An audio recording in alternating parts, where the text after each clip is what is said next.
ยินดีต้อนรับเข้าสู่รายการหลังม่านสีเทาผมจะพาทุกคนดิ่งลึกลงไปในเงาสลัวของความจริงที่หลายคนอาจไม่เคยรู้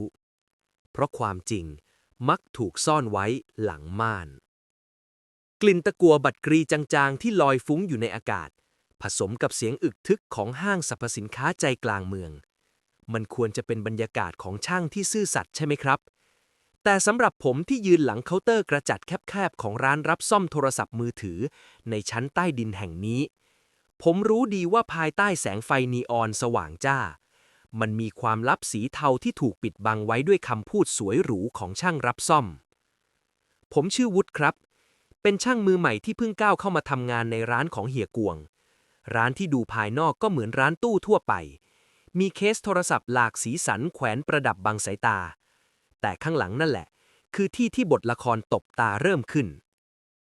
วันนั้นป้าเพนลูกค้าขาประจำที่ดูเป็นคนซื่อๆเดินถือโทรศัพท์เครื่องเก่าเข้ามาด้วยท่าทางกังวลแกบอกว่าจู่ๆหน้าจอก็ดับไปเปิดยังไงก็ไม่ตึกผมรับเครื่องมาเช็คดูเพียงครู่เดียวก็รู้ทันทีว่ามันเป็นแค่ภาวะเครื่องค้างที่แก้ไขได้ง่ายๆเพียงแค่กดปุ่มรีเซ็ตระบบไม่กี่วินาทีก็กลับมาใช้งานได้เหมือนเดิมแต่ในขณะที่ผมกำลังจะอ้าปากบอกความจริงมือหนาของเฮียกวงก็วางแหมะลงบนไหล่ผมแรงบีบนั้นสื่อความหมายชัดเจนว่าให้เงียบไว้เฮียกวงแย่งเครื่องไปจากมือผมแล้วทำสีหน้าเคร่งเครียดพลิกเครื่องไปมาเหมือนเจอปัญหาใหญ่โตก่อนจะพ่นคำศัพท์เทคนิคยากๆออกมาว่าเมนบอร์ดช็อตอย่างรุนแรงกระแสไฟไม่วิ่งเข้าสู่ระบบหลักต้องใช้เวลาซ่อมและเปลี่ยนอะไหล่ชุดใหญ่ค่าใช้จ่ายอยู่ที่ 3,500 บาทผมเห็นแววตาของป้าเพนสั่นระริกแกพึมพำว่านั่นคือเงินเกือบทั้งอาทิตย์ของแกเลยนะแต่เฮียกวงกลับไซโคต่อว่าถ้าไม่ซ่อมตอนนี้ข้อมูลสำคัญในเครื่องจะหายถาวรสุดท้ายป้าแกก็ยอมควักเงินก้อนนั้นออกมาด้วยมือที่สั่นเทาทันทีที่แกเดินคล้อยหลังไปเฮียกวงก็กดปุ่มไม่กี่ครั้งให้หน้าจอสว่างวาบขึ้นแล้วโยนเครื่องลงบนโต๊ะซ่อมพลางหัวเราะในลำคอ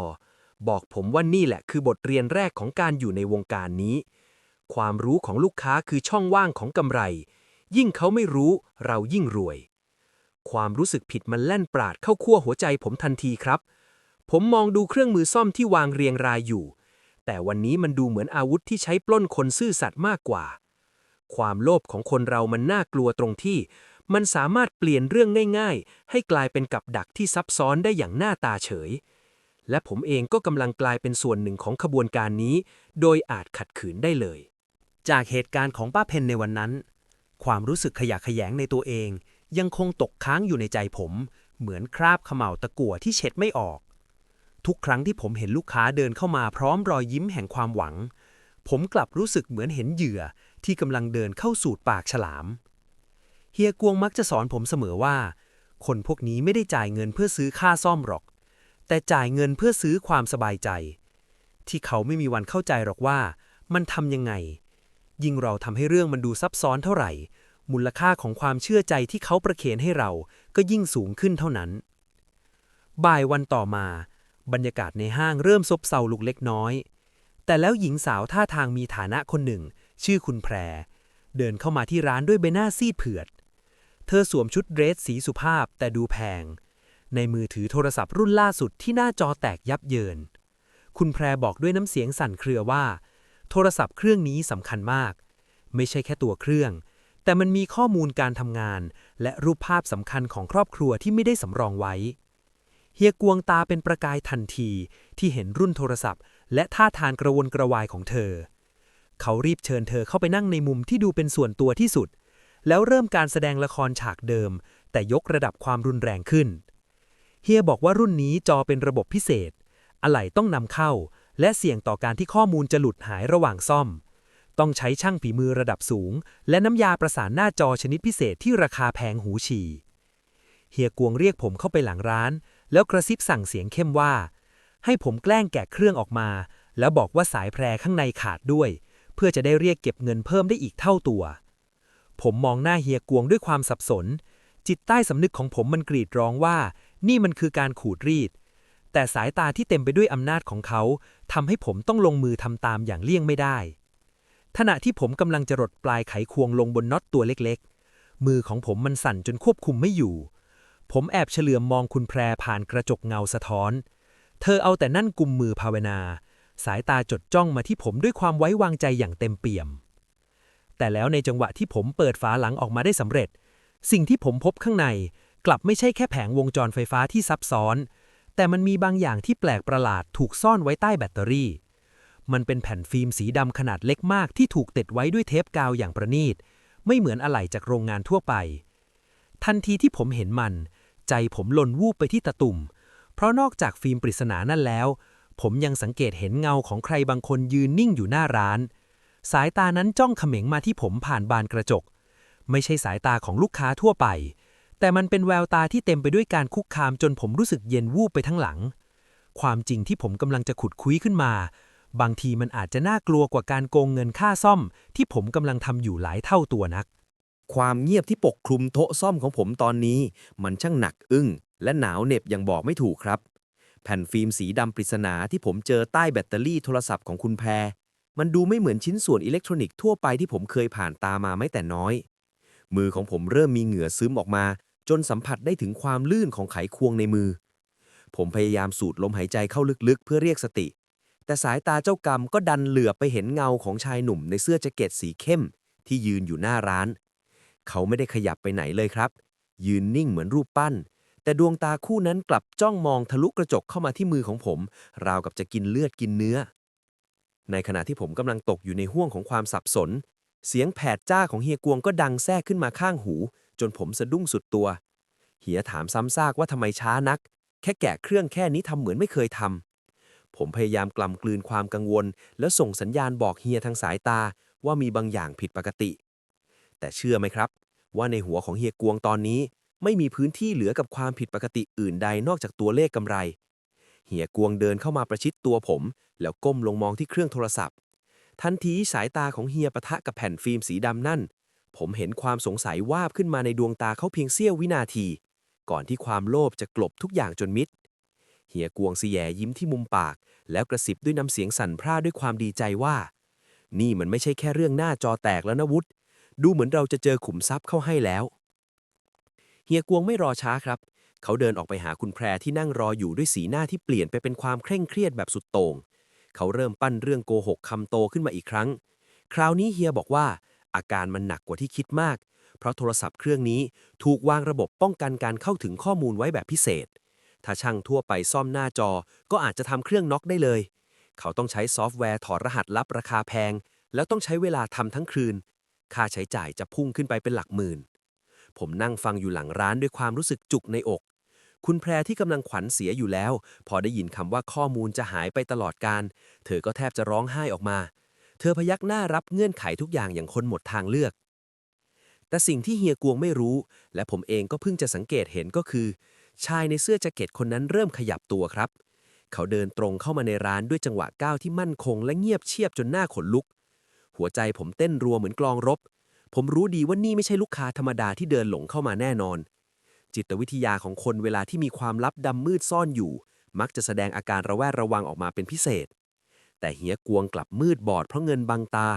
เขายังคงร่ายยาวเรื่องค่าซ่อมแสนแพงให้คุณแพรฟังอย่างเมามันโดยไม่รู้เลยว่าหายนะในคราบของบุรุษนิรันดร์นามกำลังจะมาหยุดยืนอยู่ตรงหน้าเคาน์เตอร์ร้านเราในอีกไม่กี่วินาทีข้างหน้านี้แล้วบรรยากาศในร้านซ่อมเล็กๆของเราตอนนี้เปลี่ยนไปอย่างสิ้นเชิงครับกลิ่นตะกั่วที่เคยดูเป็นมิตรกลับกลายเป็นกลิ่นอายของความกดดันจนผมแทบจะหายใจไม่ออก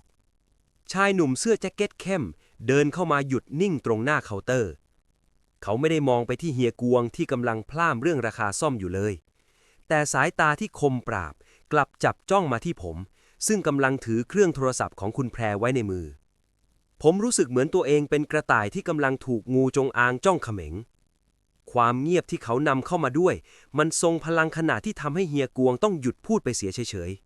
ๆชายคนนั้นวางมือหนาลงบนเคาน์เตอร์กระจกจนเกิดเสียงดังสะท้อนก้องไปทั่วบริเวณเขาถามด้วยน้ำเสียงทุ้มต่ำและนิ่งเรียบว่าเครื่องที่อยู่ในมือผมน่ะซ่อมเสร็จหรือยังคำถามนั้นมันดูเรียบง่ายแต่แฝงไปด้วยคำสั่งที่ยากจะปฏิเสธคุณแพรที่นั่งอยู่ข้างๆหันไปมองเขาด้วยความตกใจและสับสน ผมเห็นความหวาดกลัวว่าผ่านแววตาของเธอเพียงครู่เดียวก่อนที่เธอจะพยายามทำตัวให้เป็นปกติที่สุดแต่ผมที่ยืนอยู่ตรงนี้เห็นชัดเจนครับว่ามือของเธอกำลังจิกเข้านิ้วมือตัวเองจนขาวซีด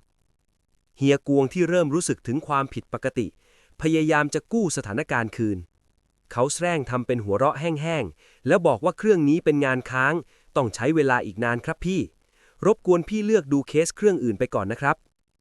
แต่ชายคนนั้นไม่ยอมละสายตาไปจากโทรศัพท์ในมือผมเลยเขาพ่นลมหายใจออกมาเบาๆก่อนจะพูดขึ้นว่าเขาเป็นเจ้าของตัวจริงของสิ่งที่อยู่ข้างในเครื่องนั้นและเขาไม่ต้องการให้ใครหน้าไหนมาขุดคุ้ยหรือยุ่งกับมันเกินความจำเป็นคำพูดนี้ทำเอาเฮียกวงถึงกับใบหน้าถอดสีเพราะมันชัดเจนว่าเขาไม่ได้หมายถึงแค่หน้าจอโทรศัพท์แต่เขากำลังพูดถึงแผ่นฟิล์มสีดำที่ผมเพิ่งจะค้นเจอจิตวิทยาของอาชญากรหรือคนที่ทำงานในมุมมืดมักจะมีความเฉลียวฉลาดในการกดดันเหยื่อด้วยความจริงเพียงครึ่งเดียวเสมอและตอนนี้เขากำลังทำแบบนั้นกับพวกเราความโลภของเฮียกวงที่เคยพุ่งพล่านเมื่อครู่ตอนนี้มันกำลังเปลี่ยนเป็นความระแวงที่น่ากลัวเฮียรีบคว้าเครื่องโทรศัพท์จากมือผมไปถือไว้เองเหมือนเป็นตัวประกันในใจของเฮียตอนนี้น่าจะกำลังคำนวณอยู่ว่าระหว่างเงินหมื่นที่เรียกจากคุณแพรกับความลับที่ดูจะมีมูลค่ามหาศาลจากชายตรงหน้าสิ่งไหนจะคุ้มค่ากับการเสี่ยงมากกว่ากันแต่ในสายตาของผมเห็นเพียงแค่เหวที่ลึกสุดอย่างที่พวกเราทั้งสองคนกำลังจะกระโดดลงไปผมพยายามส่งสัญญาณเตือนเฮียว่าเรื่องนี้มันใหญ่เกินกว่าที่ร้านเล็กๆของเราจะรับมือได้แต่คนอย่างเฮียกวงนั่นนะครับถ้าเห็นผลประโยชน์วางอยู่ตรงหน้าต่อให้เป็นไฟที่กำลังลุกโชนเขาก็กล้าที่จะเอามือไปรองรับไว้และนั่นแหละครับคือจุดเริ่มต้นของกับดักที่ไม่มีทางออกที่พวกเรากำลังถลำลึกลงไปโดยไม่มีทางหันหลังกลับได้อีกแล้วจากความตึงเครียดที่แทบจะระเบิดออกมากลางร้านในพาร์ทที่แล้วตอนนี้ผมรู้สึกเหมือนอากาศรอบตัวถูกสูบออกไปจนหมดเฮียกวงยังคงกำโทรศัพท์เครื่องนั้นไว้แน่นมือที่สั่นเทาของเฮียพยายามจะทำตัวเป็นผู้คุมเกมทั้งที่ในความเป็นจริงเราสองคนเป็นแค่เบี้ยตัวเล็กๆบนกระดานที่มองไม่เห็นชายชุดแจ็คเก็ตคนนั้นขยับยิ้มที่ดูไม่เหมือนการยิ้มมันเป็นเพียงการเหยียดริมฝีปากออกมาด้วยความเวทนาเขาบอกเฮียกวงด้วยเสียงเย็นเยียบว่าของบางอย่างถ้าคนไม่มีบารมีพอจะถือไว้มันจะกลายเป็นคำสาปที่เผาไหม้มือคนถือให้มอดไหม้และตอนนี้เฮียกวงกำลังทำแบบนั้นอยู่ผมพยายามมองไปที่ตัวเครื่องในมือเฮียกวงสมองเริ่มประมวลผลตามสัญชาตญาณช่างแผ่นฟิล์มสีดำนั่นไม่ได้อยู่เฉยๆครับเมื่อไฟจากหน้าจอติดขึ้นมาเพราะการกดสุ่มของเฮียกวงผมสังเกตเห็นไฟกระพริบดวงจิ๋วที่เล็กกว่าหัวเข็มหมุดสว่างขึ้นที่มุมแผ่นฟิล์มมันไม่ใช่ส่วนประกอบของเครื่องโทรศัพท์แน่นอนแต่มันคือเครื่องส่งสัญญาณตำแหน่งที่ถูกดัดแปลงมาอย่างล้ำสมัยจิตวิทยาของคนเป็นช่างมักจะอยากรู้อยากเห็นในเทคโนโลยีแปลกใหม่เสมอ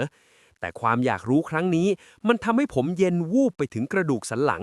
เพราะนั่นหมายความว่าตอนนี้ตำแหน่งของร้านเรากำลังถูกส่งออกไปที่ไหนสักแห่งตลอดเวลาคุณแพรที่นั่งตัวสั่นอยู่จู่ๆก็โพล่งออกมาด้วยเสียงแหบพร่าว่าให้เงินเข้าไปเถอะพี่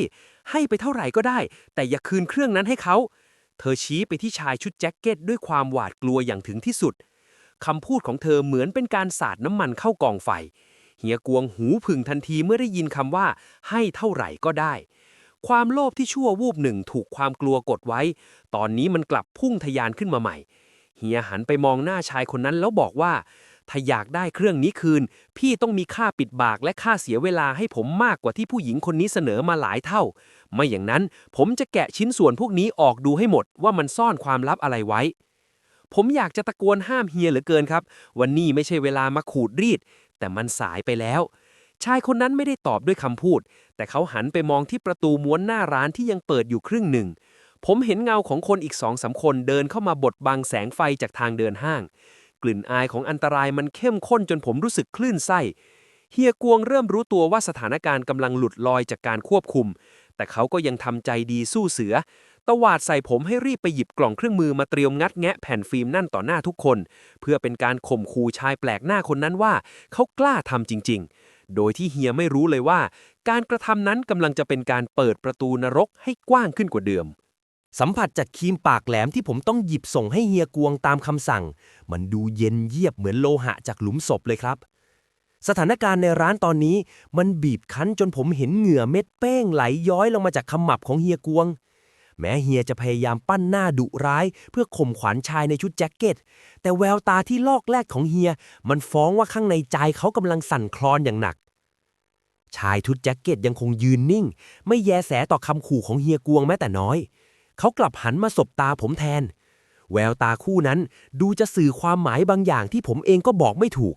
มันเหมือนเขากำลังดูถูกความโลภที่น่ารังเกียจของพวกเราอย่างที่สุดในวินาทีที่เฮียกวงเริ่มจะรดปลายครีมลงบนแผ่นฟิล์มสีดำหมายจะแกะมันออกมาประจานความลับเสียงฝีเท้าหนักๆหลายคู่จากกลุ่มคนที่ยืนอยู่หน้าร้านก็เริ่มก้าวข้ามผ่านเส้นเขตแดนเข้ามาในพื้นที่ของเราทันทีจิตวิทยาของการคุกคามมันไม่ได้เริ่มจากการตะโกนใส่กันหรอกครับแต่มันเริ่มจากการบีบพื้นที่ให้เหยื่อรู้สึกอึดอัดจนแทบหายใจไม่ได้เฮียกวงหยุดชะงักมือทันทีหน้าถอดสีจากแดงก่ำกลายเป็นขาวซีดเหมือนกระดาษเขาเริ่มตระหนักแล้วว่าเกมโกงราคาซ่อมมือถือหน้าด้านๆที่เขาถนัดมันเทียบไม่ได้เลยกับโลกสีดำที่เขากำลังพยายามจะก้าวล่วงเข้าไปทันใดนั้นเสียงโทรศัพท์เครื่องที่เฮียกวงถืออยู่ก็ดังสนั่นขึ้นมาครับแต่มันไม่ใช่เสียงเรียกเข้าธรรมดามันเป็นเสียงสัญญาณเตือนภัยที่ดังแหลมสูงจนพวกเราทุกคนต้องยกมือขึ้นอุดหูหน้าจอโทรศัพท์ที่เคยแตกยับเยินกลับสว่างจ้าเป็นสีแดงฉานพร้อมกับข้อความตัวใหญ่ที่เด้งขึ้นมากลางจอว่ากำลังเริ่มกระบวนการลบข้อมูลทำลายตัวเองคุณแพรเห็นแบบนั้นก็หวีดร้องออกมาเหมือนคนเสียสติเธอพยายามจะทลาเข้าไปแย่งโทรศัพท์จากมือเฮียกวงแต่ชายชุดแจ็คเก็ตกลับคว้าแขนเธอไว้ด้วยท่าทางที่นิ่งสงบแต่รุนแรงผมมองเหตุการณ์ตรงหน้าด้วยความรู้สึกมึนงงความจริงที่ถูกซ่อนไว้หลังม่านสีเทาของร้านซ่อมมือถือแห่งนี้มันกำลังฉีกขาดออกทีละชิ้นนี่มันไม่ใช่แค่การซ่อมมือถือที่โดนโกงราคาแต่มันคือการปะทะกันของคนที่มีความลับดำมืดที่หวงแหนชีวิตยิ่งกว่าเงินทองผมเห็นเฮียกวงเริ่มถอยร่นไปจนติดผนังหลังโต๊ะซ่อมมือยังกำโทรศัพท์ที่ส่งเสียงร้องเตือนอย่างบ้าคลั่งเอาไว้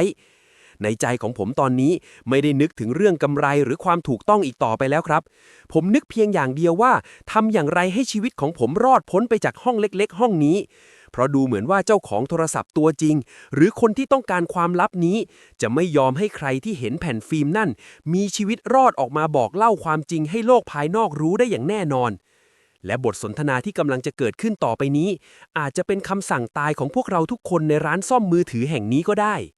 เสียงสัญญาณเตือนภัยที่แผดร้องออกมาจากโทรศัพท์เครื่องนั้นมันบาดลึกเข้าไปในโสตประสาทของผมจนมึนงงไปหมดครับแสงสีแดงวาบจากหน้าจอสะท้อนเข้าตาของเฮียกวงจนดูเหมือนหน้าของเฮียกำลังอาบไปด้วยเลือดในวินาทีที่กลุ่มชายชะกันหน้าร้านก้าวเข้ามาข้างในแล้วดึงประตูกลมเหล็กม้วนลงมาปิดสนิทจนเสียงดังโครมใหญ่แสงสว่างจากทางเดินห้างหายไปทันทีเหลือเพียงความมืดสลัวที่ถูกฉาบด้วยสีแดงจากหน้าจอมือถือเจ้าปัญหาจิตวิทยาของมนุษย์เราเวลาถูกขังอยู่ในพื้นที่ปิดตายกับคนแปลกหน้าที่พร้อมจะใช้ความรุนแรงมันจะเปลี่ยนจากความโลภกลายเป็นความสัญชาตญาณการเอาตัวรอดแบบสุดขีดครับผมเห็นเฮียกวงพยายามจะยัดโทรศัพท์เครื่องนั้นใส่ลงในลิ้นชักโต๊ะซ่อมแล้วจะวิ่งหนีไปทางหลังร้านที่ทะลุไปห้องเก็บของแต่ชายชุดแจ็คเก็ตสีเข้มขยับตัวเร็วกว่าที่ใครจะคาดคิดเขาคว้าคอเสื้อเฮียกวงแล้วกระชากกลับมาอย่างแรงจนร่างของเฮียกระแทกเข้ากับเคาน์เตอร์กระจกดังเพลงเศษกระจกบาดแขนเฮียจนเลือดซึมออกมาแต่เฮียกลับไม่กล้าร้องออกมาสักคำเพราะปลายกระบอกโลหะเย็นเฉียบของแข็งบางอย่างถูกจ่อเข้าที่ใต้คางของเฮียแล้วคุณแพรที่เห็นเหตุการณ์ตรงหน้าร้องไห้โฮออกมาแต่ไร้เสียงสะเอื้อนเธอซุดตัวลงกับพื้นห้องซ่อมที่เต็มไปด้วยซากน็อตและฝุ่นควัน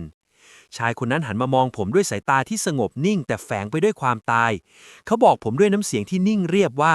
ในเมื่อผมเป็นช่างที่เห็นความลับข้างในนั้นแล้วผมก็มีทางเลือกแค่2 ทางคือซ่อมระบบลบข้อมูลนั่นให้หยุดทำงานเดี๋ยวนี้หรือจะยอมเป็นพยานที่ไม่มีโอกาสได้พูดอีกตลอดไป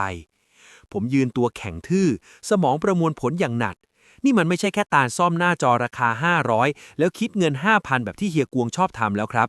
แต่นี่คือการเดิมพันด้วยชีวิตบนแผงวงจรที่ผมไม่รู้จักด้วยซ้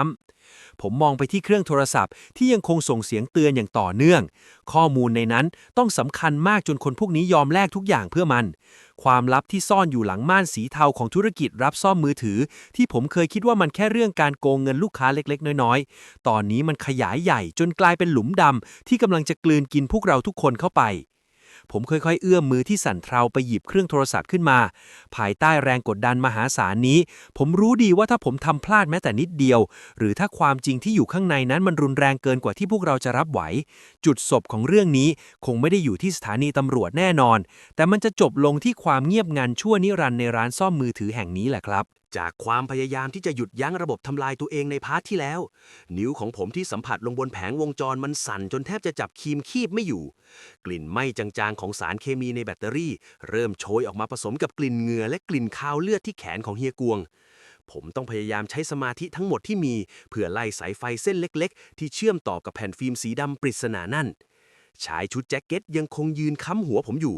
ลมหายใจของเขาที่รดลงบนต้นคอของผม มันทำให้ผมรู้สึกเหมือนมีมัจจุราชกำลังยืนนับถอยหลังรอรับวิญญาณของผมอยู่ตลอดเวลา ในขณะที่ผมกำลังทำงานแข่งกับเวลา เหียกวงที่ถูกกดตัวไว้กับพื้น เริ่มพึมพำออกมาด้วยความหวาดกลัว เขาพยายามจะต่อรองเป็นครั้งสุดท้ายด้วยจิตวิทยาของคนที่คิดว่าเงินซื้อได้ทุกอย่าง เฮียบอกว่าเขามีเงินเก็บในตู้เซฟหลังร้าน มีทองคำที่ซ่อนไว้ เขาจะยกให้หมดเลย ขอแค่ปล่อยเขาไป แต่ชายคนนั้นกลับหัวเราะออกมาเบาๆ มันเป็นเสียงหัวเราะที่ฟังแล้วเย็นเยือกไปถึงขั้วหัวใจ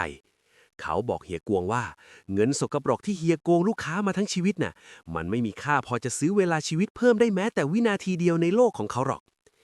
ทันใดนั้นผมสังเกตเห็นบางอย่างที่แปลกไปในแผงวงจรครับ มีรอยบัตรกรีฝีมือหยาบๆอยู่จุดหนึ่งที่ไม่น่าจะเป็นรอยจากโรงงาน มันเหมือนมีใครบางคนพยายามจะแฮ็กหรือดัดแปลงเครื่องนี้มาก่อนหน้าผม แล้วผมชำเลืองมองคุณแพรที่นั่งกองอยู่บนพื้น แววตาในตอนนี้ไม่ได้มีแค่ความกลัวครับ แต่มันมีความรู้สึกผิดและร่องรอยของการสมร่วมคิดซ่อนอยู่ ผมเริ่มประติดประต่อเรื่องราวได้ว่า บางทีคุณแพรอาจจะไม่ใช่เหยื่อผู้บริสุทธิ์ที่เดินเข้าร้านมาเพราะหน้าจอแตกธรรมดา แต่เธออาจจะเป็นคนที่พยายามจะขโมยความลับจากโทรศัพท์เครื่องนี้ และร้านของเฮียกวงก็แค่ที่กบดานชั่วคราวที่เธอคิดว่าจะใช้ฝีมือช่างต้มตุ๋นอย่างเรา ช่วยอำพรางความผิดของเธอได้ วินาทีที่ผมกำลังจะตัดสายสัญญาณเส้นสุดท้ายเพื่อหยุดเสียงเตือนภัยจู่ๆหน้าจอโทรศัพท์ก็ดับวูบไปเฉยๆทุกอย่างตกอยู่ในความเงียบงันที่น่ากลัวกว่าเสียงแหลมสูงนั่นหลายเท่าตัวชายชุดแจ็คเก็ตขยับมือที่ถือของแข็งบางอย่างนั้นแน่นขึ้นทันทีที่ความมืดสนิทเข้ามาแทนที่แสงสีแดงเพียงหนึ่งเดียวในห้องผมก็ได้ยินเสียงฝีเท้าหนักๆวิ่งตรงมาจากทางประตูม้วนที่ถูกปิดไว้พร้อมกับเสียงตะโกนเรียกใครบางคนด้วยความโกรธแค้นปมที่ผมคิดว่ามันกำลังจะคลายออกกลับกลายเป็นเงื่อนตายที่มัดพวกเราไว้ด้วยกันแน่นกว่าเดิมและผมก็เริ่มไม่แน่ใจแล้วว่าคนที่บุกเข้ามาใหม่นี้เป็นมิตรหรือศัตรูที่ร้ายกาจยิ่งกว่าพลกลุ่มแรกกันแน่เสียงโลหะจากประตูม้วนที่ถูกชักฆ่าขึ้นอย่างแรงดังสนั่นหวั่นไหวไปทั่วชั้นใต้ดินที่เงียบสงัดครับแสงไฟจากโถงทางเดินสาดเข้ามาวูบหนึ่งก่อนจะถูกบดบังด้วยร่างของกลุ่มคนชุดดำกลุ่มใหม่ที่ก้าวเข้ามาด้วยท่าทางคุกคามไม่แพ้กลุ่มแรกผมที่นั่งก้มหน้าอยู่กับแผงวงจรโทรศัพท์รู้สึกได้ถึงลมหนาวที่พัดผ่านแผ่นหลังไปความจริงที่ผมเพิ่งจะคลำเจอในพาร์ทที่แล้วเริ่มชัดเจนขึ้นเรื่อยๆเมื่อเห็นอาการหวาดวิตกของคุณแพรที่รุนแรงกว่าเดิมเธอไม่ได้กลัวแค่ชายชุดแจ็คเก็ตแต่เธอกลัวทุกคนที่กำลังเดินเข้ามาหาเราในตอนนี้จิตวิทยาของคนที่ทำผิดซ้ำซ้อนมักจะสร้างกำแพงการโกหกขึ้นมาปกป้องตัวเองจนสุดท้ายกำแพงนั้นก็ถล่มลงมาทับตัวเองครับเฮียกวงที่เคยเป็นเสือปืนไวในเรื่องการต้มตุ๋นลูกค้าตอนนี้กลับกลายเป็นเพียงหนูตัวเล็กๆที่สั่นงกอยู่ในมุมมืดของร้านเมื่อคนกลุ่มใหม่เดินเข้ามาประชันหน้ากับชายชุดแจ็คเก็ตบทสนทนาที่เต็มไปด้วยรหัสลับและชื่อองค์กรที่ผมไม่รู้จักก็เริ่มต้นขึ้นผมพยายามรวบรวมสมาธิที่เหลืออยู่เพียงน้อยนิดหันกลับมามองโทรศัพท์ในมืออีกครั้งแผ่นฟิล์มสีดำที่ผมคิดว่าเป็นเครื่องส่งสัญญาณแท้จริงแล้วมันคือหน่วยความจำสำรองที่บันทึกรายการบัญชีสีเทาของการรับสวยและการฟอกเงินมหาศาลซึ่งหนึ่งในรายชื่อที่ปรากฏขึ้นมาแวบหนึ่งก่อนที่เครื่องจะดับไปนั้นมีชื่อของร้านเราและชื่อของเฮียกวงรวมอยู่ด้วยครับหัวใจผมหล่นไปอยู่ที่ตาตุ่มทันทีนี่ไม่ใช่แค่เรื่องของการซ่อมมือถือแล้วโกงเงินลูกค้าธรรมดา แต่มันคือขบวนการฟอกเงินที่ใช้ร้านซ่อมมือถือบังหน้า เพื่อกระจายรายได้ผิดกฎหมาย ผ่านการโอนค่าซ่อมปลอมๆที่เฮียกวงชอบเก็บเกินจริงจากลูกค้านั่นเอง ความจริงที่ซ่อนอยู่หลังม่านสีเทาของร้านแห่งนี้ มันเน่าเฟะเกินกว่าที่ผมจะจินตนาการได้ เฮียกวงไม่ได้แค่โกงเงินเพื่อความรวยส่วนตัว แต่เขากำลังเล่นกับไฟกองเบ้อเริ่ม โดยใช้ความไม่รู้ของลูกค้าเป็นเกราะกำบัง ชายชุดแจ็คเก็ตหันมามองทางผมอีกครั้ง แล้วถามด้วยเสียงเหี้ยมว่า สรุปแล้วข้อมูลพวกนั้นยังอยู่ดีไหม หรือผมตั้งใจจะทำลายมันทิ้ง เพื่อช่วยเฮียกวง ผมมองไปที่เฮียกวงที่พยายามส่งสายตาอ้อนวอนให้ผมช่วยโกหก แต่ในใจผมตอนนี้มันพังทลายไปหมดแล้วครับ ความเคารพที่เคยมีให้ในฐานะครูผู้สอนงานช่าง มันมอดไหม้ไปพร้อมกับความจริงที่ว่า เขาลากผมเข้ามาเสี่ยงตายในวังวนอุบาทนี้ด้วย ในขณะที่ความตึงเครียดกำลังจะถึงจุดเดือด เมื่อคนทั้งสองกลุ่มเริ่มขยับเข้าหากันพร้อมอาวุธในมือ ผมตัดสินใจทำบางอย่างที่อาจจะเปลี่ยนชีวิตผมไปตลอดกาล ผมกดปุ่มรีเซ็ตระบบขั้นสูงที่ผมแอบเรียนรู้มาเอง แล้วตะโกนบอกทุกคนในห้องว่า ถ้าใครก้าวเข้ามาอีกก้าวเดียว ข้อมูลทั้งหมดจะถูกส่งเข้าสู่ระบบคลาวด์สาธารณะทันที ทุกสายตาจับจ้องมาที่ผมด้วยความตกตะลึง และนั่นคือวินาทีที่ผมรู้ว่า เกมนี้มันไม่ได้จบลงแค่ใครจะได้โทรศัพท์ไป แต่มันคือการตัดสินว่า ใครจะเหลือรอดออกไปจากหลังม่านผืนนี้ได้บ้าง ในวินาทีที่ผมขู่จะปล่อยข้อมูลทุกอย่างออกสู่สาธารณะ ความเงียบที่น่าอึดอัดที่สุดเท่าที่ผมเคยเจอมาในชีวิตก็เข้าปกคลุมร้านซ่อมเล็กๆแห่งนี้ ทุกคนหยุดชะงักราวกับถูกแช่แข็ง จิตวิทยาของการข่มขู่ได้ผลเสมอ เมื่อเราถือสิ่งที่ศัตรูต้องการไว้ในมือ แต่ผมรู้ดีว่านั่นเป็นเพียงการซื้อเวลาสั้นๆเท่านั้น ผมเห็นแววตาของเฮียกวงที่เต็มไปด้วยความแค้นเคืองผสมความกลัว เขาคงไม่คิดว่าเด็กฝึกงานซื่อๆอย่างผมจะกล้าลุกขึ้นมาหักเหลี่ยมเขาในตอนจบแบบนี้ แต่นี่แหละครับคือบทสรุปสะท้อนกรรมที่เฮียกวงต้องได้รับจากการสร้างรากฐานชีวิตบนความหลอกลวง สุดท้ายแล้วความจริงก็ปรากฏออกมาเมื่อเจ้าหน้าที่ตัวจริงในคราบกลุ่มคนชุดดำเข้าควบคุมสถานการณ์ได้ทั้งหมด ปรากฏว่าคุณแพรคือสายลับที่พยายามเจาะข้อมูลเพื่อหาหลักฐานการฟอกเงิน ส่วนชายชุดแจ็คเก็ตคือหนึ่งในขบวนการที่พยายามจะตามล่าเอาข้อมูลกลับคืนไป ร้านซ่อมมือถือของเฮียกวงที่เคยดูเหมือนเป็นแค่ร้านขูดรีดลูกค้าธรรมดา แท้จริงแล้วเป็นหนึ่งในจุดรับส่งเงินที่ใหญ่ที่สุดในย่านนี้ ผลกรรมมันรวดเร็วและรุนแรงเสมอครับเฮียกวงถูกใส่กุญแจมือและต้องเห็นร้านที่เขาสร้างมาด้วยการโกงกินถูกสั่งปิดและยึดทรัพย์สินทั้งหมดไปต่อหน้าต่อตาความโลภที่เขาเคยสอนผมว่ามันคือช่องว่างของกำไรสุดท้ายมันกลับกลายเป็นช่องว่างที่ดึงเขาลงสู่นรกแห่งความเป็นจริงสำหรับตัวผมเองแม้จะรอดชีวิตมาได้และไม่ต้องถูกดำเนินคดีเพราะให้ความร่วมมือในการเปิดโปงขบวนการแต่ผมก็ได้รับบทเรียนครั้งใหญ่ที่สุดในชีวิต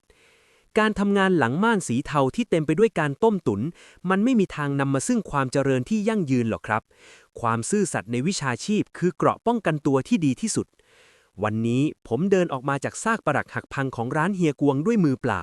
แต่ในใจกลับรู้สึกเบาสบายอย่างประหลาดผมอยากเตือนทุกคนที่ใช้บริการร้านซ่อมมือถือว่าอย่ามองแค่ราคาที่ถูกหรือคำพูดที่ดูน่าเชื่อถือเกินจริง